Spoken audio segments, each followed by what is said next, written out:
They appear to have been operated on by females in early Egyptian history. Beer was the most popular beverage in ancient Egypt, and it was commonly utilized as a kind of recompense. 3 times a day, workers on the Giza plateau were given a beer ration. The deity Osiris was said to have provided the drink to the people, and breweries were overseen by the goddess Tenene. Marriages were more secular than religious in ancient Egypt. The parents planned the majority of weddings in any of the classes. Girls were often married at the age of 12, and boys at the age of 15. Royal offspring were frequently promised to foreign monarchs as babies to seal treaties. The ancient Egyptians' lives were not all labor. They found plenty of time to have fun by participating in sports, board games, and other activities. Hockey, handball, archery, swimming, tug-of-war, gymnastics, rowing, and a sport known as water jousting, which was a sea battle played in small boats on the Nile River in which a jouster tried to knock the other out of his boat, while the second team member maneuvered the craft, were all ancient Egyptian sports. The festivals of ancient Egypt were individually distinct in their own right, depending on the nature of the occasion, but they all had one thing in common: drinking and feasting. The Egyptian diet consisted mostly of grains, wheat, and vegetables. The meat was incredibly expensive, and only royalty could afford it. The 4th dynasty ended with Shepsekhof's brief reign, and the 5th started with much less hope. The 5th dynasty is known as the Sun King's dynasty because so many of their titles contain the name of the deity Ra, usually given as Re. The first 3 of these rulers, Userkaf, Sahur, and Kakai, would later be memorialized as divinely chosen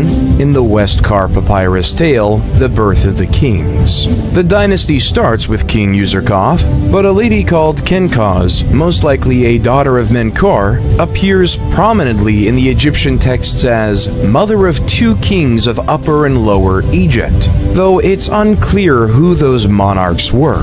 Her monument is the 4th pyramid at Giza, and she was a significant person. Not much is known about her. Userkaf is best renowned for his work on the Temple of the Sun and Abusir. This structure represents a significant divergence from the position of the monarch at the beginning of the 4th dynasty, and the beginning of the end of Giza as the king's necropolis. The sun deity Ra was now venerated directly by the people through the priesthood, and the king's position as the god's primary representative was reduced. Userkaf's son Sahur replaced him and constructed his funerary complex at Abusir near the Temple of the Sun.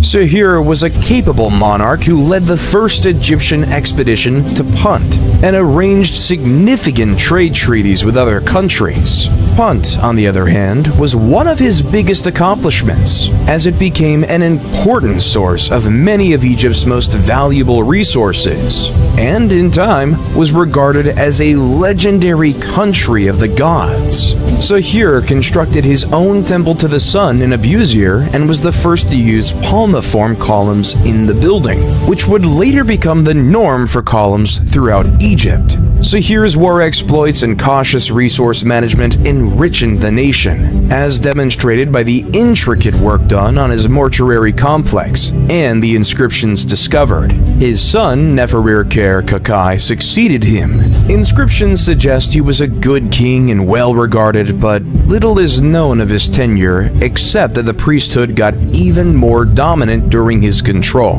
His son, Neferifre, succeeded him but perished young. The ruins of the Serapeum bear witness to this. It was the center of worship of Serapis, a cross of Zeus, the Greek father of the gods, and Osiris, the Egyptian god of the dead.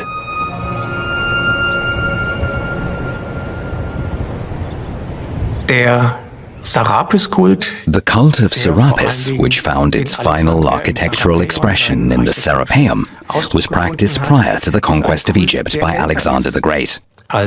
Die Eroberung Ägyptens durch Alexander dem Großen. Und dieser Kult It was the Ptolemies who transferred it to the new capital, Alexandria. Ptolemy I usurps this cult, which is Egyptian at its core, and dresses it in Greek garb. The cult statue looks completely Greek, as if it were imported from Greece. Alexander himself is elevated to the status of a god. His tomb has not been found to this day. The Ptolemies established a cult around Alexander in their empire. Its priest is perhaps the most important priest of all in the Ptolemaic Empire. So the importance of Alexander for the Ptolemies is obvious. His tomb was in the palace district in Alexandria. There's certainly the possibility to find remains of it. However, to do this, you need more specific information about where to look. You can't just dig up a metropolis like Alexandria. You need reliable indications. That nothing speaks against the possibility that Alexander's tomb may one day be found. Any archaeological search in a densely populated metropolis is probably like looking for the proverbial needle in a haystack. For ancient Alexandria has not only fallen victim to modern development. The coast looks very different today than it did 2,300 years ago. The ancient causeway to Pharos Island has been completely built over by the inexorably growing city. Other parts of ancient Alexandria sank into the sea after an earthquake, followed by a tsunami in 365 AD. They lie underwater to this day, off the coast of the modern city, where parts of the ancient royal quarter too are believed to have been. In the 1990s, underwater archaeologist Frank Godiel set out on a search. His spectacular finds give a glimpse of the splendor of the Ptolemaic dynasty. Countless amphorae and blocks of solid stone still lie at the bottom of the sea.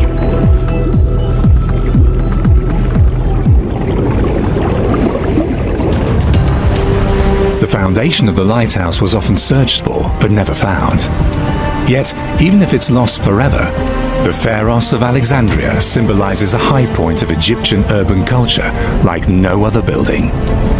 Alexander for me is like a big synapse. It transmits ancient Egypt as it now was, as it had, morphed, as it had developed through 3,000 years. But Alexandria and the Ptolemaic dynasty transmitted that to the world of Rome and thence Europe.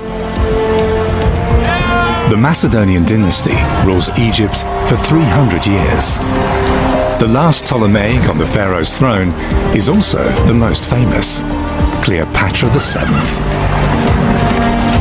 Yet the country on the Nile has long been dependent on the Romans. With cleverness and skill, Cleopatra wins over the conquerors. But her success is short-lived. With Cleopatra, the empire on the Nile ends. Egypt becomes a Roman province. But the deeds and achievements of its people outlast time and shape history to this day.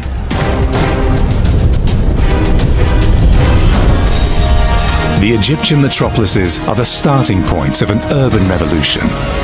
The Egyptians, pioneers of modern town planning, set standards with their monumental buildings for over 3,000 years. From cultural temples like the Louvre in Paris to gambling temples in Las Vegas, the architectural legacy of ancient Egypt, the belief in a life after death, and the cult of the deceased are central to the world of the ancient Egyptians. The word mummy is almost synonymous with ancient Egypt. Mummies bear witness to this millennia-old world and its mysteries. It is said that the ancient Egyptians had an obsession with death. What they actually had was an obsession with life. The more we learn about the death cult of the ancient Egyptians, the better we understand their lives.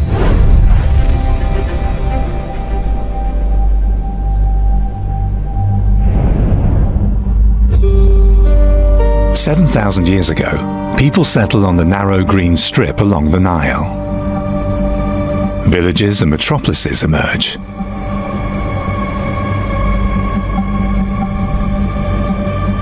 They bury their dead beyond the fertile land of their settlements, in the sands of the desert, where extreme aridity and heat prevail.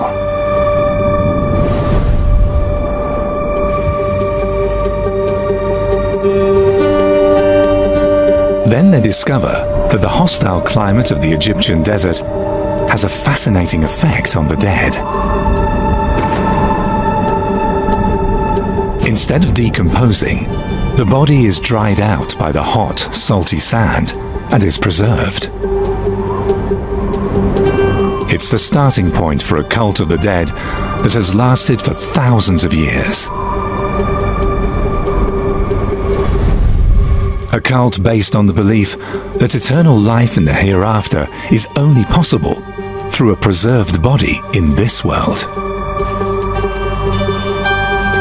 The desert provided place for burial grounds where the Egyptian hoped that things would last for eternity. The tomb was called Perjet, which means house of eternity. They knew it wouldn't be possible in the Nile Valley, anywhere in the silt. The valley flooded every year from late June until late September, October. It was the inundation season, and there's no way you could preserve a body, in the Nile Valley. So the desert provided the ideal conditions for cemeteries.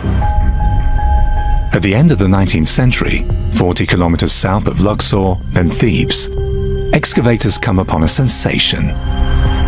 In the ancient village of Gebelin, they find 6 mummies, about 5,400 years old.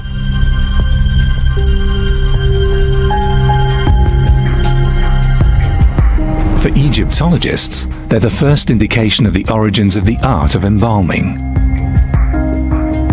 For a long time, archaeologists attributed their near-perfect state of preservation to the salty desert sand. They dried out the corpses and preserved them. However, there are new findings. The thing about the Gebelin mummies, they're very interesting. What we can say is that with the Gebelin mummies, the hot, dry sand was certainly playing a key role in the preservation of these individuals. That's absolutely certain. But we also know that actually some of these, at least, were actually being wrapped in linen that included antibacterial tree resins that were actually also playing a part in body preservation in addition to the hot, dry sand. So for the Egyptians, the preservation of the body was absolutely central to immortality. So the ancient Egyptians' desire for eternal life is much older than the pyramids. Near the great cities along the Nile, they build necropolises, cities of the dead. One of the most important is located at Saqqara. For more than 150 years, the site has been a treasure trove for archaeologists, telling them ever more about the art of embalming and the cult of the dead. In an area of about 10 square kilometers, there are numerous tombs, and researchers are still discovering new ones. The royal tombs act as a kind of nucleus. Even in death, proximity to the king is paramount, although strictly according to hierarchy. In the immediate vicinity lie the ruler's relatives. Beyond them, high dignitaries. Further away, lower officials may find their final resting place. In 2003, archaeologists find 20 graves of civil servants from the time of King Nama, considered the first pharaoh around 3000 BC. One of the officials was buried in a wooden coffin. It's a status symbol for the wealthy elite. Yet, this new burial method poses new challenges for embalmers.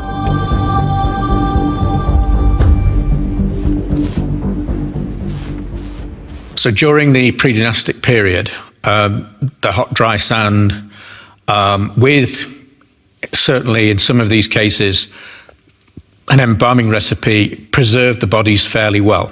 And the elite needed to show that they were elite. This is when the burial environment, the tomb, changed. The body was no longer in direct contact with the hot, dry sand. So that necessarily meant that the bodies would decompose far more rapidly. So because of this, they actually needed to have a much more elaborate mummification process.